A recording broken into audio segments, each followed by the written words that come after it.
Assalamualaikum warahmatullahi wabarakatuh.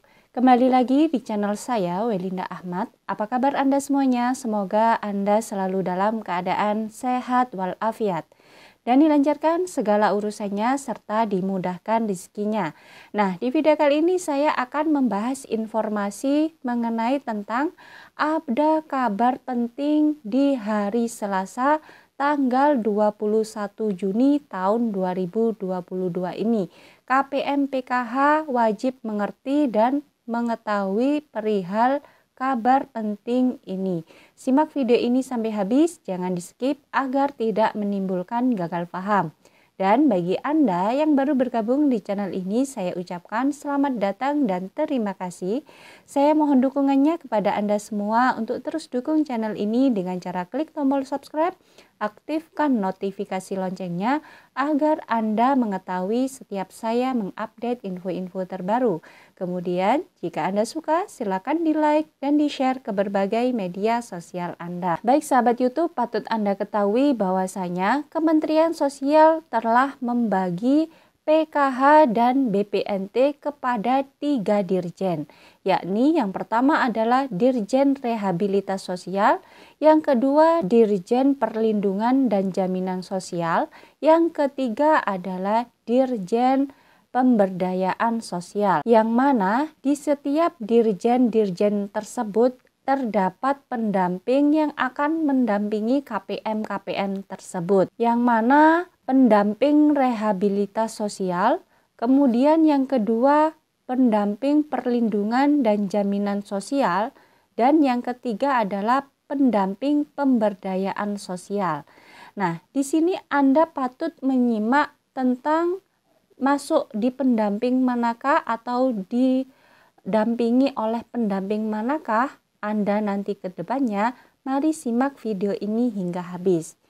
Yang pertama adalah sahabat YouTube, untuk pendamping rehabilitasi sosial bertempat di 514 kabupaten atau kota, yang mana sasarannya adalah anak yatim. Kemudian yang kedua adalah disabilitas tunggal, yang ketiga adalah lansia tunggal atau yang tidak punya keluarga sama sekali. Artinya hanya satu orang saja di dalam KK tersebut. Tugasnya adalah melakukan atensi rehabilitas sosial seperti dukungan pemenuhan hidup layak, perawatan sosial, dan terapi sosial, psikologis, serta aksesibilitas KPM. Nah, untuk jumlah pendamping rehabilitas sosial adalah sejumlah 2038 orang. Sumber pendamping tersebut yakni terdiri dari pendamping rehabilitasi sosial yang dulunya masih sedikit, sekarang ditambah dengan pendamping PKH dan pendamping BPNT melalui sertifikasi. Jadi bagi yang termasuk dirjen rehabilitasi sosial itu nanti akan didampingi oleh pendamping rehabilitasi sosial, yang mana di situ adalah dari pendamping rehsos yang dulunya itu sedikit, kemudian ditambah dengan pendamping PKH dan pendamping BPNT melalui sertifikasi ya sahabat YouTube, untuk memenuhi 2038 pendamping. Jadi diambil dari pendamping PKH dan BPNT yang sudah sertifikasi. Kemudian pendamping yang kedua adalah pendamping perlindungan dan jaminan sosial. Nah, lokasinya yakni ada di pusat provinsi 34 atau di 34 provinsi dan di 514 kabupaten atau kota. Sasarannya adalah anak yatim, lansia, dan disabilitas. Nah, dengan keluarga usia 40 hingga 60 tahun. Artinya tidak terdiri dari keluarga tunggal ya sahabat YouTube. Di sini yakni ada keluarga lain yang umurnya 40 hingga 60 tahun. Maksudnya di kakaknya itu masih ada pengurus yang umurnya 40 hingga 60 tahun. Atau dalam kakaknya ada komponen PKH lain, misalkan anak sekolah, balita, ibu hamil. Nah, ini masuk yang di pendamping perlindungan dan jaminan sosial. Kemudian tugasnya pendamping perlindungan dan jaminan sosial adalah mengelola penanganan bencana alam atau bencana sosial atau non-alam dan mengelola bantuan sosial PKH dan BPNT. Kemudian pendamping perlindungan dan jaminan sosial itu berjumlah 39.351 orang.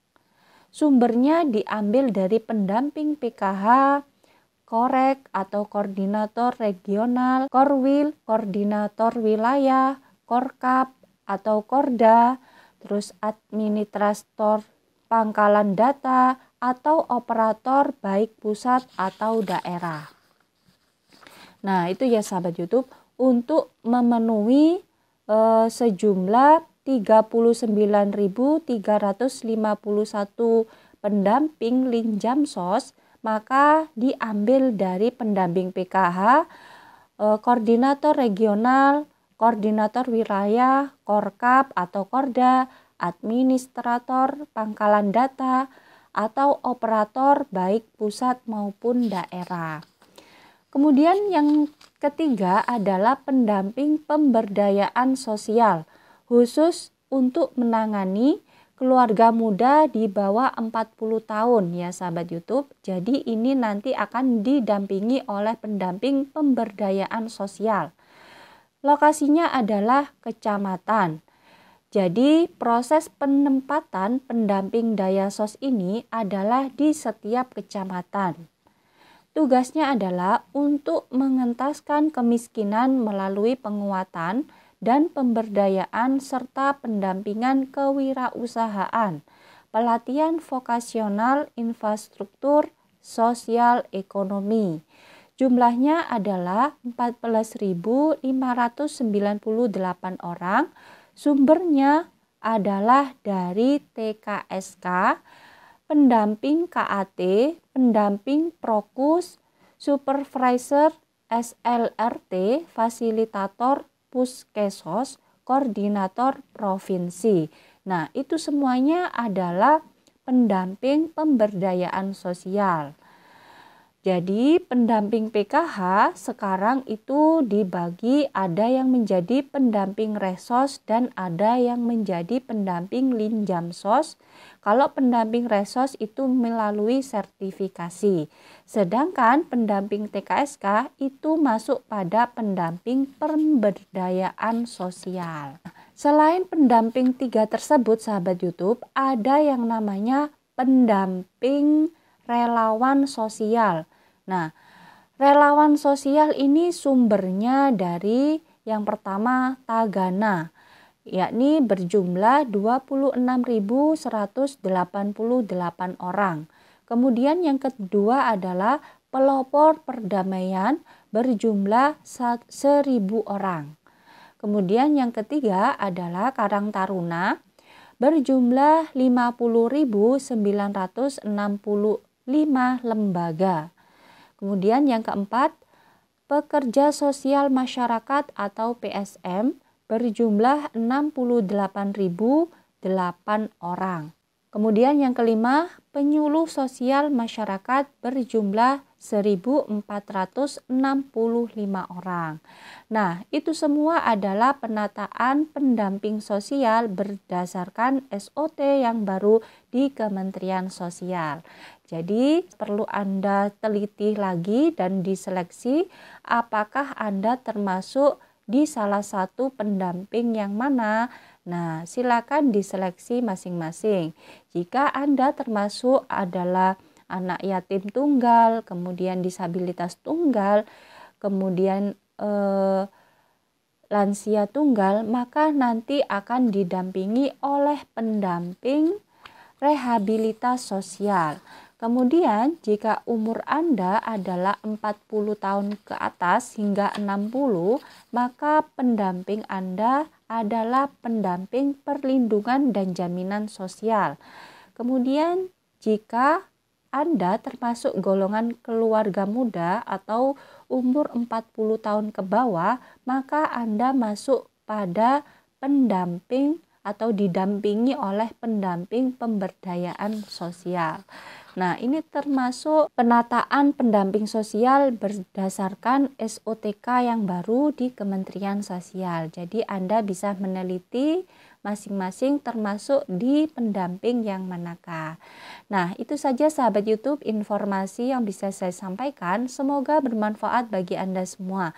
Dan bagi Anda yang baru bergabung di channel ini, jangan lupa tinggalkan jejak dengan cara klik tombol subscribe, aktifkan notifikasi loncengnya agar Anda mengetahui setiap saya mengupdate info-info terbaru.